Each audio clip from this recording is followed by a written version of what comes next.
Hello and welcome to another episode of The Average EV. Today we are checking out one of the first Blink charger installs here at the Royal Farms in Maryland. There used to be chargers at Royal Farms in Maryland, and then they were all kind of like shut down, covered up, ripped out, and now Royal Farms is replacing all of those with Blink chargers.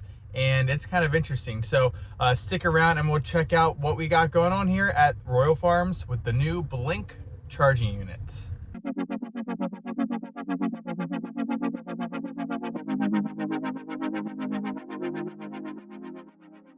All right, everyone, we're here at the Blink charge. You can see it behind me. You might even be able to hear it. They are pretty loud, but it is charging up my car. I did have a little bit of issue activating. The Nayax was not able to activate, so I had to use the app, but that actually worked perfectly fine, so that was great. Now I'm going to flip the camera around, show you around the site, and kind of give you my impressions, at least with this site, and then we'll get in the car and talk about the implications of these chargers at Royal Farms here in Maryland and Delaware too, I think. All right, so here is the unit. As you can see, these are new, and this cable management wasn't installed properly, so the cable is just laying on the ground, really not good.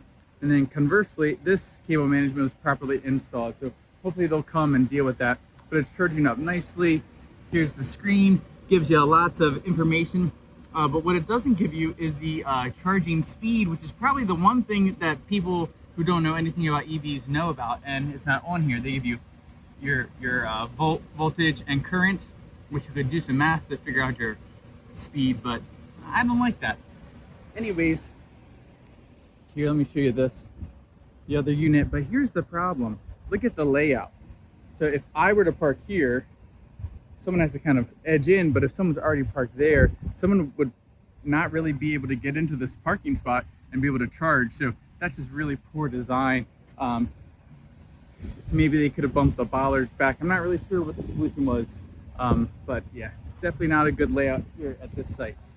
All right, everyone, so I'm going to talk about kind of the implications of these chargers. So at this location, there are two dispensers, and each dispenser has two handles. They're both CCS, and they can be used simultaneously. However, when you use them simultaneously, it splits the power. So they're 60 kilowatt units. So if two people use them, you only get 30. So we're here at a gas station. Most people don't spend a lot of time at gas stations, or at least I don't. I'm usually here, I don't know, 5 minutes tops, 10 minutes maybe with the family and have to order food or something like that, but it's not somewhere I stay for a long time. So in that amount of time, are you gonna get enough power if you're only receiving 30 kilowatts? No, it's not really ideal if you need to charge up a lot.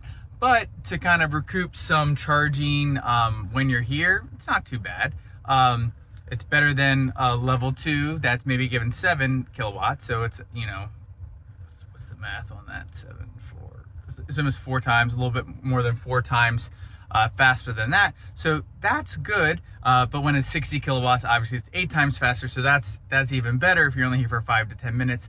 It's not somewhere I would want to sit, but I'm sure people could certainly come sit. So what does that mean? Well, I just think, at least in my opinion, and I understand that DC fast charging is expensive, but if you're going to install fast chargers at places like this where people don't have a long dwell time, I think that the charging speeds have to be faster to minimize dwell time. Because, like, again, I don't want to sit here for a long time. And what if once EVs start to become more prevalent and there's a lot more on the road, I'm gonna have to sit here for a long time to charge because of the speed of this. And you know, I'm gonna hold it up for someone else who might wanna come here and charge. So definitely some considerations. Now, if you are a like a Bolt driver, this would be an ideal charging location because like your car maxes out at 60 kilowatts.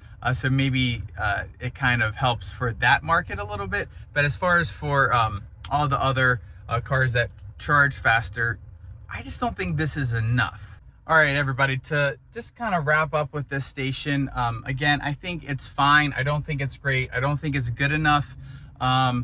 Royal Farms didn't have to put chargers back in, so that is a perspective to look at.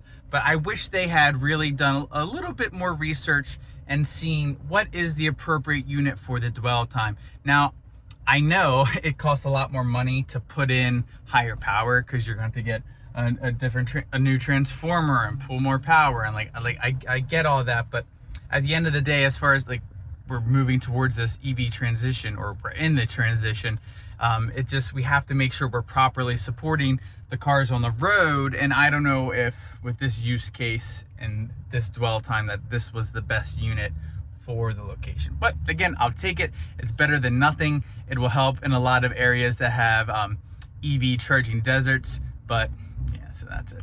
One more thing, because I just went and unplugged the car, and when I unplugged and put it back in, it didn't show me like any like end data, like how much I charged, how much the cost was, which was kind of weird. I know I'll get a message from Blink, but that was kind of weird. But anyways, I want to get your all's perspectives. Maybe I'm out of touch, but I just think for a location like this is not fast enough. So do you think this is good enough? What do you think is the appropriate speed for different charging locations? Nevi states 150 kilowatts. I think that's a really great charging speed. But obviously these aren't Nevi units, but I think that's a good charging speed. So leave your comments down below. Maybe some of you who live elsewhere, you've got gas stations, they're doing similar things, putting in these kind of units. Share your experience. I want to hear about it. So that's all I have for today. Thanks for tuning in. I just wanted to kind of cover kind of these new Blink units that are going in at all these Royal Farms, and because I thought it was kind of interesting, and it will also help Eastern Maryland a little bit once they're all installed and activated. So that's all I have for today, and I will catch you all next time.